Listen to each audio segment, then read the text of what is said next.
ৰাষ্ট্ৰীয়তাবাদ আৰু একতাৰ অনন্য প্ৰতীক বন্দে মাতৰমৰ আছে 150 সংখ্যক বৰ্ষপূৰ্তি।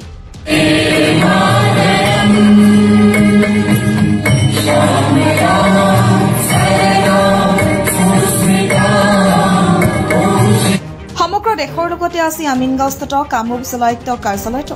বন্দে মাতৰমৰ 150 বছৰীয়া জয়ন্তী উদযাপন কৰা হয়।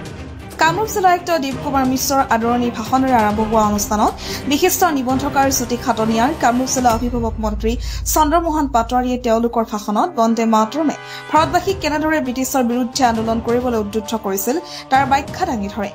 অনুষ্ঠানত আয়ুক্ত কাৰ্যালয়ৰ বিষয়া কৰ্মচাৰীৰ লগতে আমিনগাঁও উচ্চতৰ মাধ্যমিক বিদ্যালয়ৰ ছাত্ৰ ছাত্ৰী আৰু শিক্ষক-শিক্ষয়িত্ৰীয়ে সমূহীয়াভাৱে বন্দে মাতৰম পৰিৱেশন কৰে। নতুন দিল্লীত প্ৰধানমন্ত্ৰী নৰেন্দ্ৰ মোদীয়ে বন্দে মাতৰমৰ কেন্দ্ৰীয় কাৰ্যসূচীত প্ৰদান কৰা ভাষণৰ পোনপটীয়া সম্প্ৰচাৰ প্ৰত্যক্ষ কৰি অনুষ্ঠানত উপস্থিত থকা ব্যক্তিসকলে ৰচিত গীত, এই গীতটোৰ আজি 150 বছৰ পূৰ্ণ হ'ল আৰু 150 বছৰীয়া জয়ন্তী উপলক্ষে আমাৰ ভাৰতবৰ্ষৰ প্ৰধানমন্ত্ৰী নৰেন্দ্ৰ মোদী ডাঙৰীয়াই দিল্লীৰ পৰা ভাৰতবৰ্ষৰ সকলো জনসাধাৰণক তেখেতে দিল্লীৰ পৰা বৰ সুন্দৰকৈ এড্ৰেছ কৰিছে আৰু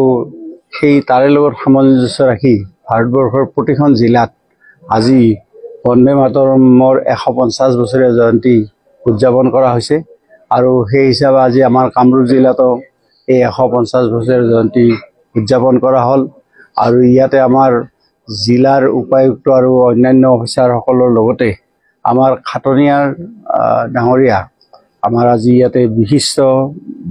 বক্তা হিচাপে মাতিছে আৰু তেখেতে খুব সুন্দৰভাৱে সাৱলীলভাৱে বন্দে মাতৰমৰ ওপৰত বৰ ধুনীয়াকৈ কথাখিনি কৈছে আৰু আমি সকলোৱে থিয় হৈ আমাৰ ছাত্ৰ ছাত্ৰী, শিক্ষক শিক্ষয়িত্ৰী, সকলো বিষয়া আমি সকলোৱে থিয় হৈ সম্পূৰ্ণ বন্দে মাতৰম গানটো সকলোৱে আজি একেলগে আমি ইয়াত গালোঁ আৰু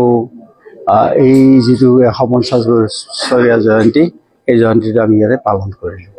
100 বছৰ সম্পূৰ্ণ হৈছে। স্বাধীনতা সংগ্ৰামৰ এই পবিত্ৰ মন্ত্ৰটোক আমি পুনৰ স্মৰণ কৰিছোঁ। সমগ্ৰ দেশে স্মৰণ কৰিছে, অকল আমি কামৰূপ জিলাতেই স্মৰণ কৰা নাই আৰু আমি আশা কৰিছোঁ এই মন্ত্ৰৰ যিটো আহ্বান, এটা সাংস্কৃতিক আহ্বান, এটা জাতি গঠনৰ আহ্বান আৰু এটা অখণ্ড ভাৰত নিৰ্মাণৰ আহ্বান, এই গোটেইকেইটা আহ্বানৰ প্ৰতি আজিৰ নতুন প্ৰজন্মই সঁহাৰি দিব আৰু আমি ভৱিষ্যতে এখন শক্তিশালী আৰু সংঘবদ্ধ ভাৰত এই মন্ত্ৰৰ যোগেদি পাম বুলি মই আশা কৰিলোঁ।